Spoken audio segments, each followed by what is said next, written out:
मंगो दुआ के शाला इंजदा नसीब होवे। मंगो दुआ के शाला इंजदा नसीब होवे। जद आवे मौत मैनू, जद आवे मौत मैनू, सोना करीब। बिस्मिल्लाहिर्रहमानिर्रहीम। अस्सलाम वालेकुम दोस्तों, जरूर नाज़रीन, तुहाडे सामने अगली वीडियो दे नाल हाज़र हां। जी वीडियो तुहाडे सामने पेश की जा रही है जनाब बहुत ही आला तो बहुत ही ज़बरदस्त और तजर्बा याफ्ता है गई है, यानी कि शर्तिया इंशाअल्लाह अल्लाह सोने के हुक्म नाल इहदे नाल बेहतरीन फायदा होंदा है। और इहदा ये जनाब नुस्खा जिहड़ा है ये काले यरकान वास्ते, हैपाटाइटिस वास्ते बहुत ज़बरदस्त चीज़ है, बहुत आला किस्म का। हालांकि साड़ियाँ पहले भी वीडियो उत्ते पईयां होईयां ने बंद खोड़ दे नां ते आ, वो साढ़े हरबल जिंदगी दे विच भी पईयां ने और देसी पंसार टीवी दे विच भी पईयां ने, और वो भी अपनी जगह ते ठीक ने। लेकिन यह जिहड़ा ना ये नुस्खा होर आजमाया होया है और ये बड़ी ही आला ते बड़ी ज़बरदस्त किस्म की चीज़ है। और इहदा इस्तेमाल जिहड़ा ना वो तुहानूं दसने कि यह चार चीज़ां ने सिर्फ, कि इहदा इस्तेमाल किस तरह करना है। मेरे दोस्तों, इस वीडियो नूं लाजमी जिहड़ा ना तुसीं चैनल नूं जिहड़ा ना वो तुसीं सबसक्राइब करना है और वीडियो नूं शेयर और लाइक लाजमी करना है, ताकि किसी भी दोस्त का वो भला हो सके और ये सदका जारिया होएगा। और जनाब ये देखो, ये चार चीज़ां ने। मस्तकी रूमी है, और मस्तकी रूमी तो इस तो के दूसरे नुस्खा है बाल छड़, और इस तो क्या है कुट शीरी। कुट शीरी तो इलावा है तुखमे कासनी। और जी यह चार चीज़ां ने, यह चार चीज़ों का मरकब है। हुण तुहानूं मैं इसका वजन दसदा जावां, फिर मेरे दोस्तों का काफ़ी ये शिकवा होंदा है कि तुसीं वजन जरा नहीं दसदे। मैं तुहानूं वजन जरा ना वो जिस तरह कि तुसीं वीडियो के शुरू से देखा है कि वजन उत्थे लिख के भी तुहानूं दिखा दिता है, और यह तुहानूं मैं इस तरह भी इन्हां दा वजन दस देना। और इनका कोर्स कम अज कम जरा ना वो 3 महीने इस्तेमाल करना है। 3 महीने इसका इस्तेमाल है।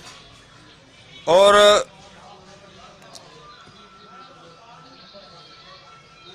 इनका पहले ये तुहानूं मैं इसका वजन दस देवां। जिहड़ा कासनी है ये 1 पाइया होना चाहिए, यानी कि 250 ग्राम। कितनी है? 250 ग्राम तुखमे कासनी, 250 ग्राम। और कुट शीरी जी 120 ग्राम, कुट शीरी 120 ग्राम। बालछड़ जी है 50 ग्राम, बालछड़ 50 ग्राम। और मस्तकी रूमी जी है 10 ग्राम। इन्हां सारिया चीज़ों कुट के ते अलहदा अलहदा बारीक करके फिर इकट्ठा करके इनका सफूफ बनाना है। और वो जरा सफूफ है उनका तुहानूं तरीकाकार मैं दसना कि इन्हों असीं कुट के इनका पाउडर बनाने आ, तो वो तुहानूं मैं दिखाना वा जी। माशाल्लाह देखो असीं कुट के तैयार कर लिया नूं। हाँ, एक तुहानूं मैं दस दिया जावां कि जिहड़ी मकदार तुहानूं मैं दसी है तकरीबन 1 महीने के करीब हो जाती है। अगर 1 महीना इस्तेमाल करके नाले तबीयत का पता चल जाता है, नाले उस तो बाद दोबारा बंदा होर बना लेंदा है। और इसका इस्तेमाल ये वे कि इहदे वास्ते एक चीज़ तुहानूं मैं होर दसदा जावां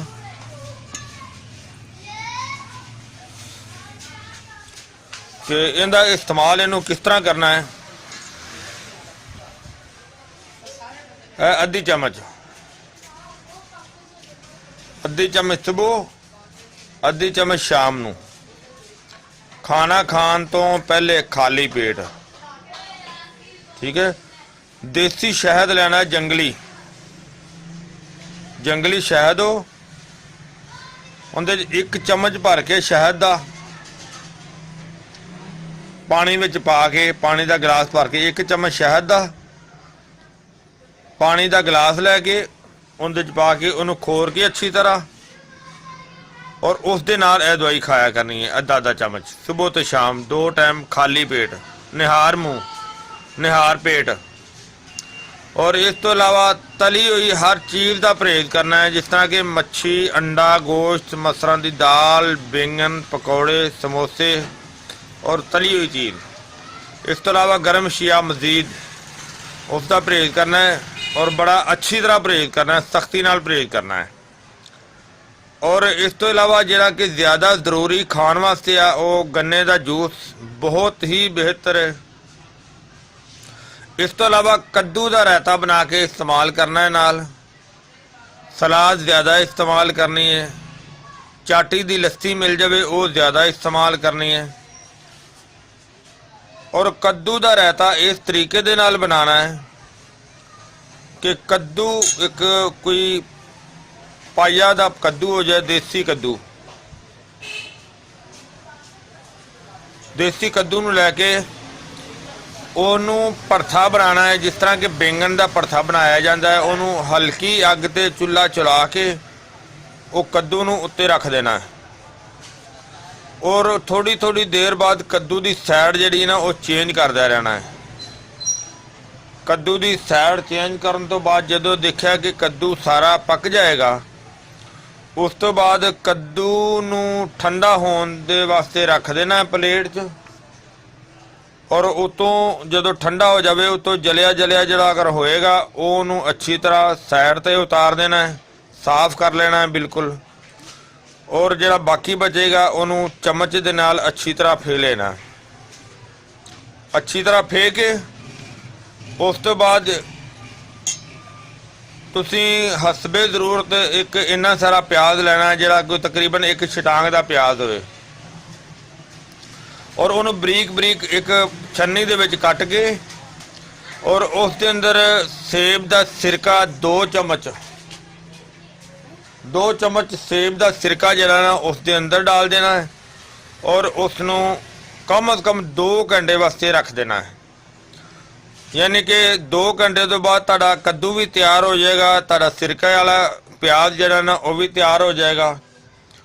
उस तो बाद तुसीं 1 चुटकी काली मिर्च और 1 चुटकी नमक दी, और सब्ज़ मिर्च तुहाडा अगर दिल करदा है तो उनते शामिल कर लो, नहीं दिल करदा तो नहीं करो। उन्होंने मिक्स कर देना है, उस दे अंदर पाइया आधा किलो जिन्नी तुहाडा दिल करे उस दे अंदर दही शामिल कर लेनी है। दही शामिल करके अगर तुहाडा दिल करदा है मज़ीद उनके अंदर छोटा जिहा टमाटर जिहड़ा है वो शामिल कर लवो, अगर नहीं करोगे तो कोई ऐसा मसला नहीं। लेकिन जिहड़ा तरीकाकार तुहानूं मैं कद्दू का ते प्याज का समझाया उनका उस तरीके नाल ही रखना है। उस तो बाद उन्होंने अच्छी तरह मिक्स कर देना है। अच्छी तरह मिक्स करन तो बाद वो तुसी चम्मच दे नाल उन्होंने खा लेना है। बेशक उन्होंने 3 टाइम खाने नाल खा लो, बेशक एक दफ़ा ही सारा चम्मच नाल खा लवो, बेशक खाने दे नाल मतलब खाने तो पहले खा लो, बाद च खा लो, लेकिन वो डेली खाना है। वो इस तरह ही समझ लो कि वो भी तुहाडी दवाई है, और वो इस दवाई का एक बेहतरीन और मुकम्मल जुज़ है कि वो इस तरीके दे नाल इस्तेमाल करना है। और अल्लाह मेरे दे अल्लाह सोने दे हुक्म दे नाल इंशाअल्लाह इस बीमारी तो छुटकारा मिल जाएगा। यानी कि एक यह नुस्खा जिहड़ा तुहाडे सामने पेशे खिदमत है, एक वो जिहड़ा तरीकाकार तुहानूं समझाया है रायते का, और रायता इस तरीके नाल बनाना है। अगर उस तरीके नाल ना बना सको तो कद्दू कांटा कद्दू कश करके बरीक करके उन्होंने पानी पा के बॉयल करोगे, और उनका पानी गिराना नहीं है, उनका पानी उनके अंदर ही जज़ब कर लेना है, उनके अंदर ही जज़ब करके। और बाकी जिस तरह प्याज बनाया होया सी उस तरीके नाल बना के ते कद्दू का रायता इस तरीके दे नाल भी बना सकते हो, और दूसरे तरीके दे नाल भी भरथा करके भी बना सकते हो। लेकिन भरथा करके ज़्यादा पावर दे हुंदा है, ज़्यादा ताकत दे हुंदा है, ज़्यादा विटामिन वाला हुंदा है। ਔਰ ਇਹ ਮੇਰਾ ਵੀਰ ਜਿਹੜੀਆਂ ਚੀਜ਼ਾਂ ਤੁਹਾਨੂੰ ਮੈਂ ਦੱਸੀਆਂ ਨੇ ਇਹ ਇਨਸ਼ਾਅੱਲਾ ਇਹਦੇ ਨਾਲ ਬਹੁਤ ਹੀ ਅੱਛਾ ਤੇ ਬੜਾ ਹੀ ਜ਼ਬਰਦਸਤ ਤੇ ਬੜਾ ਆਲਾ ਫਾਇਦਾ ਜਿਹੜਾ ਨਾ ਉਹ ਹੁੰਦਾ ਹੈ। ਔਰ ਕੋਈ ਵੀ ਮੇਰਾ ਵੀਰ ਇਹ ਜਿਹੜਾ ਵੀ ਮੇਰਾ ਭਾਈ ਦੋਸਤ ਜਿਹੜਾ ਇਹ ਵੀਡੀਓ ਦੇਖ ਰਿਹਾ ਇਸ ਨੂੰ ਜ਼ਿਆਦਾ ਤੋਂ ਜ਼ਿਆਦਾ ਸ਼ੇਅਰ ਕਰਨਾ ਹੈ, ਕਿਉਂਕਿ ਤੁਹਾਨੂੰ ਪਤਾ ਹੈ ਕਿ ਇਹ ਬਿਮਾਰੀ ਬਹੁਤ ਹੀ ਖਤਰਨਾਕ ਹੁੰਦੀ ਹੈ। ਔਰ ਇਹ ਜਿੰਨਾ ਵੀ ਹੋ ਸਕੇ ਚਲੋ ਕਿਸੇ ਦਾ ਭਲਾ ਹੋ ਜਾਏਗਾ ਅਗਰ ਇਹ ਵੀਡੀਓ ਦੇਖ ਕੇ ਉਹ ਆਪਣਾ ਇਲਾਜ ਕਰ ਲਏਗਾ। ज़्यादा महंगा भी नहीं हैगा और ज़्यादा मुश्किल भी नहीं हैगा और हर दोस्त अपने घर भी बना के इस्तेमाल कर सकता है। मैनूं उम्मीद है कि मेरे दोस्तों भरावां नूं ये वीडियो अच्छी लगी हुई होगी। इहनूं तुसीं लाइक करियो, शेयर करियो, सब्सक्राइब करना बिल्कुल नहीं भूलना। इंशाअल्लाह अगली वीडियो नाल फिर मिलांगे। इजाज़त, अल्लाह हाफिज़, अस्सलामु अलैकुम वरहमतुल्लाहि वबरकातुहू। गए बतेरे सरकार नू कमांगे,